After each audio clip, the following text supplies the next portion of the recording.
Continuamos en Diálogo Abierto, otro de los grandes temas de la semana, a lo mejor que no ha tenido el impacto que merece porque estamos demasiado enfrascados en el asunto de Salgado Macedonio y del INE, es esta confirmación de un anuncio de las vacunas fabricadas en México de nombre Patria, que debo decirle y confesarle que después de haber investigado mucho alrededor de todos los temas de las vacunas, a mí personalmente me sigue pareciendo un disparate, pero ¿quién mejor que Felipe Gaitán, que sí conoce del asunto a fondo por su enorme y gran vinculación con el sector científico de este país, para que nos explique primero qué está pasando y segundo, si no es otra fake news más?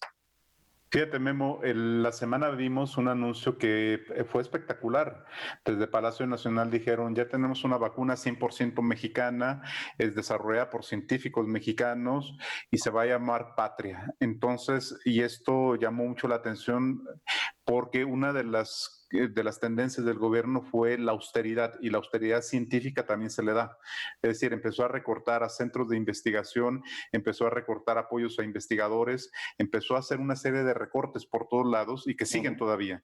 El CONACYT, precisamente esta institución que había sido punta de lanza en ciencia y tecnología, hoy es una instancia restrictiva en muchos sentidos. Entonces, cuando se anuncia esta vacuna Patria, que el nombre fue una ocurrencia del presidente de la República el año pasado, cuando se dijo, hay probabilidades de que se desarrolle una vacuna por parte de una universidad, si mal no recuerdo, la Universidad Autónoma de Querétaro, y entonces yo sugiero que se llame Patria, pero entonces la tomaron literalmente y dijeron, se va a llamar Patria. Entonces, la cuestión es que el CONACYT presenta, y aparte da malos porcentajes, porque dijo que saldría 855% más barata. O sea, no sé ahí qué cálculos está haciendo la directora del CONACYT, pero resulta que esta vacuna llamada Patria no es 100% mexicana, es una vacuna desarrollada en Nueva York, en la Universidad del Monte Sinaí, que lanzó y que permitió licencias, que ofreció licencias a diferentes países en América Latina, sobre todo para la fase 1 y la fase 2 y bueno, la fase 3. Y esto lo desarrolla, y esta licencia la obtuvo una empresa mexicana, Vimex, junto con otras universidades, precisamente para hacer estas pruebas en fase.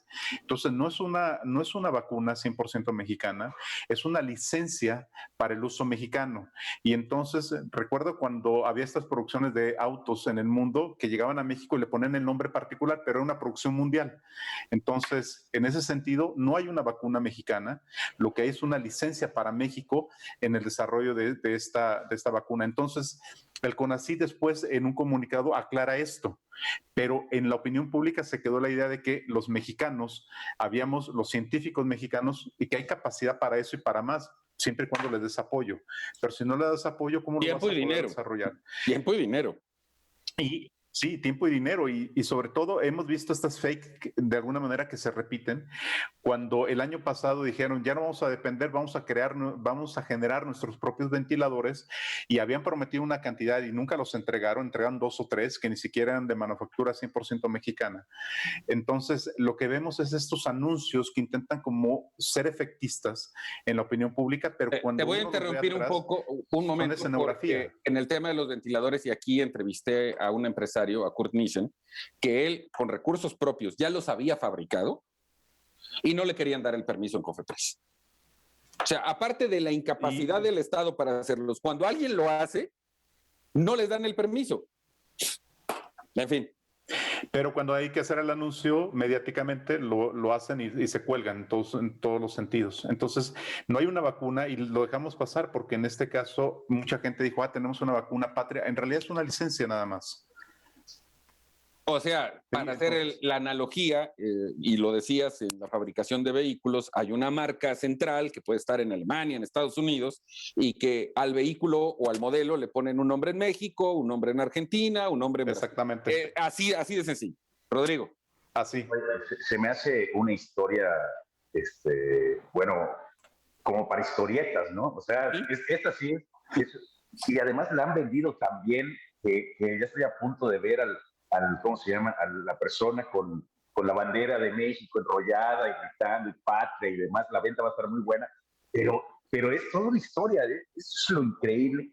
Lo increíble es que lo creamos o que lo crea la gente y que no se haya salido a rectificar, digamos, como dijo Felipe, a rectificar lo que dijo el CONACYT. Es decir, oye, efectivamente es de fabricación norteamericana o lo que sea y la licencia es nuestra.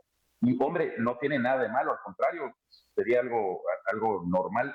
Hubiera sido mucho mejor, como bien dice Felipe, o como bien dices tú, Memo, dar apoyo económico en tiempo y mucho dinero a los científicos mexicanos que, como bien sugieren ustedes, tenemos capacidad intelectual para hacer eso y muchísimas otras cosas más. Pero bueno, si a eso le cortas un poquito, pues lo que te queda es la historieta de la patria, ¿no?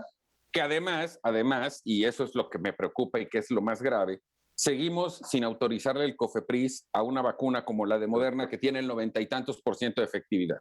No le autorizamos el COFEPRIS a Johnson & Johnson, que es de una sola aplicación y eso la vuelve mucho más barata. Seguimos sin comprar vacunas, ni Pfizer, ni AstraZeneca, ni Sputnik, no las estamos comprando. Y por otro lado, a pesar de que existe un decreto firmado por el secretario de Salud de hace 4 meses, que dice que los gobiernos de los estados y las empresas del sector salud las pueden comprar, pero no dice cuándo, cómo, por qué, o sea, es una trampa. Y hay estados que tienen la capacidad, tanto económica como logística, para comprar el número de vacunas para su población. Estamos hablando a lo mejor de un promedio de 1 millón de vacunas por estado, en algunos casos hasta menos. O sea, sí tienen la capacidad económica y logística, y por razones políticas, porque estamos en proceso electoral, no dejan que las compren. ¿Por qué? Porque entienden en el régimen que eso podría mover las preferencias electorales, particularmente en algunos estados de este país. Yo creo que eso es lo peor de la historia, más que estar inventando si tenemos licencias o patentes. Felipe. Sí, y Memo, y esto ha sido la constante, o sea, cuando hay un esfuerzo individual, cuando hay un esfuerzo de científicos, es que sin apoyo, a veces es un apostolado, lo que hacen mis colegas del área de ciencias de la salud. Sí. Lo que hemos visto es que inmediatamente hay una apropiación del Estado y se lo cuelgan, cuando en realidad no han aportado recursos. Y esto también se suma, ahorita señalando esto que tú dices, también es haber dejado a los médicos sin vacunas, a los médicos del sector privado sin las vacunas, y eso de antemano, bueno, es un crimen no vacunarlos porque están en contacto con la población. Es decir, cuando conviene decir algo, aunque sea fake news, conviene anunciarlo, aunque después se caiga esta escenografía. En el caso de la vacuna patria, que el nombre mismo puede ser discutible, pero fue a partir de una ocurrencia del presidente en una mañanera el año pasado. Ni siquiera fue pensado, oye, vamos a ponerle tal nombre. Fue una ocurrencia, pero en este caso los funcionarios apegados a la presidencia dijeron, la tomamos, señor presidente, usted tiene razón. ¿Qué hora es ahorita? Dice el presidente, la que usted diga, señor presidente.